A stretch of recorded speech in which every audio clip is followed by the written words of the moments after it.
Buvo baisu. Dzeusas pasiuntė visus dievus ieškoti Heraklio. Bet kai jie rado vaiką, buvo jau per vėlu. Heraklis jau tapo mirtingas.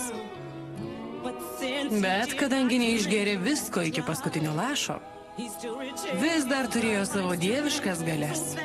Turėtume dėkoti jo laimingai žvaigždei. Papasakok. Dzeusas ir Hera verkė, kad jų sūnus nebegali grįžti namo. Jie turėjo labiau prižiūrėti savo mažąjį sūnų, užauginti toli nuo čia, kol baisingi Hado planai nevirto tikrovę.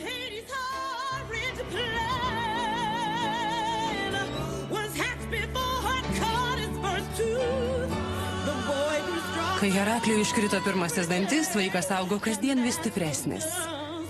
Tai šventa teisybė. Šventa teisybė.